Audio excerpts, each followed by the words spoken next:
What's the matter, Shepherd? Not able to sleep? Yeah. I suppose having an entire galaxy's worth of people relying on you can cause some anxiety. What time is it? Not that it really matters in space, but it helps keep things on track. 2 a.m., huh? That's about what I thought. You know, I had some calibrations I put off when you and I had dinner. We could go, Okay, fair. I was just offering. Is there anything you would like to do? I know talking isn't something that can relieve some of that tension, but I could maybe find something for us to watch on the vids, or maybe do some reading. I'm sure I could go ask Liara for something that could knock us both out in 10 minutes flat. Yeah, I remember how we met. I don't think I could have been any greener if I'd tried. I knew Saren was beyond dirty, but I'd never expected how far the whole thing had really gone. I met you at the same time I got thrown off the investigation, but in reality my job was only just getting started.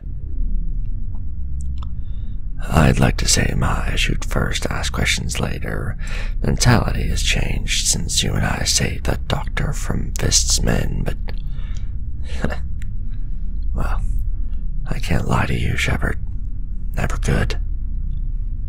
Remember when I told you how I was selected as a possible Spectre?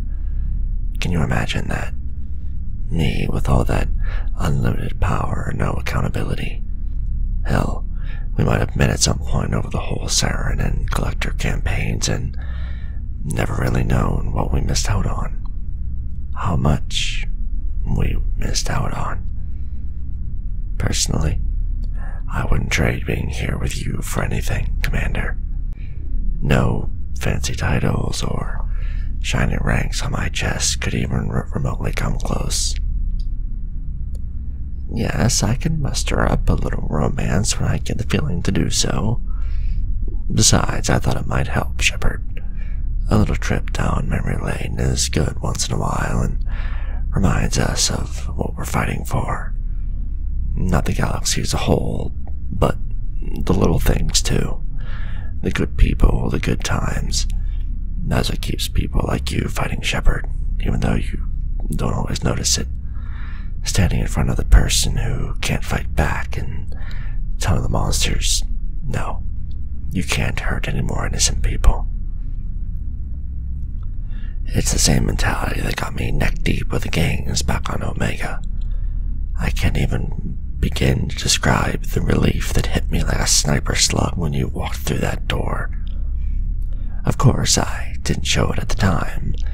Too much tension. Couldn't let my reputation get tarnished with Jacob and Miranda standing there. But I couldn't believe it at first. Maybe I'd taken a hit to the head I hadn't noticed. I thought, surely Commander Shephard hadn't survived what happened to the Normandy. But there you were, looking only a little worse for wear. Then, not only did you walk in from straight out of the grave, you kicked the ass of Omega's 3 meanest gangs and covered my ass in the process. Of course, if you asked Joker, I could have just used the stick up my ass to beat any of the gang members if they'd managed to get past you, but we both know that wasn't going to happen.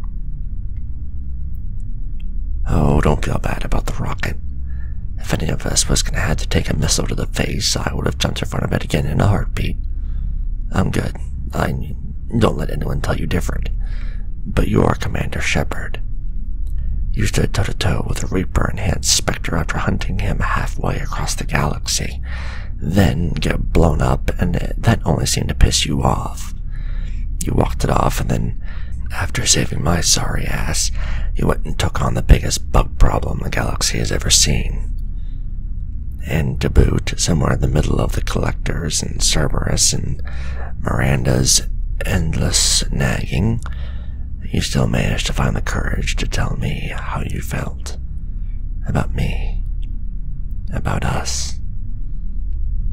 I've stared down reapers and croaked thugs alike, and I've never been as scared as when you asked me if I'd like to go on a date with you, Commander. I couldn't even bring my whole face to the table, yet there you were in the calibration room, staring up at me a lot like you are now, just waiting for my answer. If I could have just crawled into my armor and hid, I probably would have. But like I said, I can't lie to you, Shepherd. So I didn't. Trust me, I tried to show up wearing my best, and I'm sure we both remember the wine that, well, it was the best I could afford on a vigilante's salary, and you come around the corner and slew me faster than a thug ever could have. Commander Shephard, all cleaned up in a dress for little old me. To say I was more comfortable being shot by mercenaries or reapers would have been the understatement of the century. But, just like you always do, you swept in and made everything right with a few words and a simple touch. The wine was pretty cheap, though. If we can survive saving the galaxy from the reapers, we'll have to go wine tasting, see what's out there, and get prepared for our next big date. And if we don't survive, well, the galaxy will know we tried our hardest, and I'll have your favorite drink waiting for you at the bar when you arrive. No way in hell I'm going off into eternity without you, Shepherd. That was a pretty big yawn. I think it's time we wrapped up this little, nostalgic trip and got some rest. I know you like to live off the strongest coffee that we can find in the galaxy, but let's not make the demand any worse if we can avoid it. Don't worry. I'm not going anywhere, Shepherd. Get some rest and we'll go back to tackling the galaxy's biggest problems tomorrow.